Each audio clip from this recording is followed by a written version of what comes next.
Hello, coin collectors out there. Also want to welcome in all of those who are interested in the paper money. Let's take a look through the different notes that we've got right here. So we have a $1 bill.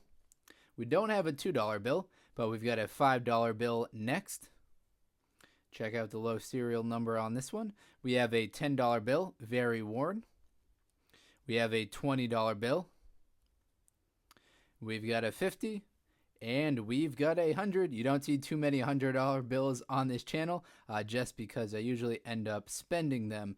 They are definitely worth a little bit more than face value if you can get these ones that all have these star notes on them. So you might have missed that when I was going through, but that is the main reason that I've set aside each one of these bills, because they are the star notes, so those are the replacement notes. Now, if your bill looks like this right here, it's well worn out, it's got a heavy crease in the middle there, it's got some tears, it's got some bends, might have some stains as well. This one right here is not going to be worth more than face value, but in today's video, we will talk about some cool characteristics that will make it worth more than face value. So I've settled on this 5 right here. It's in great condition. It's also got a low serial number. Now it starts with 3 zeros. If it started with 4 zeros, that would be even more cool, and that's kind of where the threshold is for making it worth a lot of money. If you can get 4 zeros in a row, unfortunately this one only has 3. But in a previous video, I talked about a $2 bill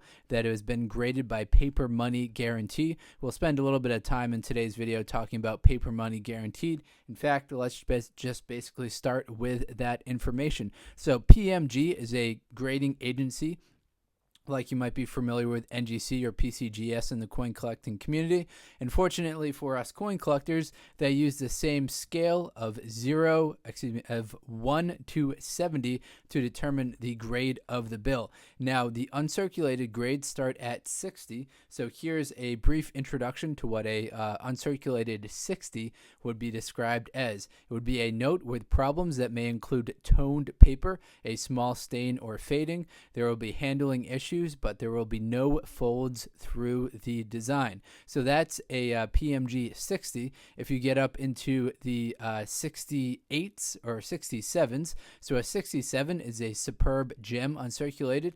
That's a note with above average margins and registration. There will be minor handling. So what can really detract from the value of your bill is stains, folds, cuts, those kind of surface area stuff, as well as how the bill was actually cut. So the margins on each bill will be a little bit different. I'll try and line them up right here to see if we can see a little bit, but some of them it will decrease the value of the bill if your margin has been shifted a little bit to the right, or maybe up or down is not equal. So you can see with this one right here, it looks like the margin at the bottom is a little bit bigger than the margin at the top. So that would slightly take away from the value of the bill. For your bill to be worth top dollar, it will have to have centered margins. Now this 100 right here, a very cool bill. It looks like it's got very good margins, not very well circulated. So another characteristic will be the serial number of the bill. So the star notes have different runs to them, and if you go to a website called mycurrencycollection.com/reserve /reference/star note lookup, you can actually search the individual star note. So you type in the serial number, and that will tell you how rare or how common the bills are. Now, I did a star note lookup for all of these, and interestingly, I wouldn't have guessed it, but they all came in runs of 3.2 million. Now, 3.2 million is not very good as far as the rarity of that run. So the runs can get as low as 96,000. Generally, if yours comes in a run of 320,000 or less, that's when you can get money for it, just because of the rarity of that particular run in the serial number. Much like coin collecting, people try and build sets and registries of these, so they'll try and get one from the 2009 A series, and they'll try and get the most rare run of that. So 3.2 million for this serial number right here, and that came in from a series of 003 up until 006. So that was all part of the same run, and there are 3.2 million of them that were made. And on to the $50 note, kind of similar story with that one as well. Came from a run of 3.2 million. Now this one right here, the $20 note, came from a run of 3.2 million as well. However, interestingly, if this right here were in the 9 and then 6, that would have been a run of only 576,000. So if this were just slightly higher, if it were 9.6 instead of 9.5, that would have been a run of 576,000 versus the 3.2 million, which it actually is part of. And then on to the $10 note as well. This comes from a run of 3.2 million. All of them for this particular BK right here had runs of 3.2 million. On to the $5 note, all of these CKs had a run of 3.2 million.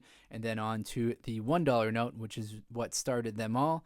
Now this one right here, somewhat close. If it had been between 0.32 and 0.38, that had a run of 640,000 compared to 6.06 and higher, that was 3.2 million. So all of these to the average person are only going to be worth face value. However, if you're like me and you can afford to kind of set aside some of the banknotes, I would recommend trying to find the best star note possible for each denomination. Now, I've got a lot of $1 star notes and even kind of fewer as the denomination goes up. If you've got a $100 kind of bill that's a little bit wrinkled, I definitely wouldn't recommend hanging on to it, because you can put that back into circulation, maybe bring it to a bank, exchange it for $1 bills, and flip through those and try and find some star notes in there, and you can kind of recycle it and keep using that same $100.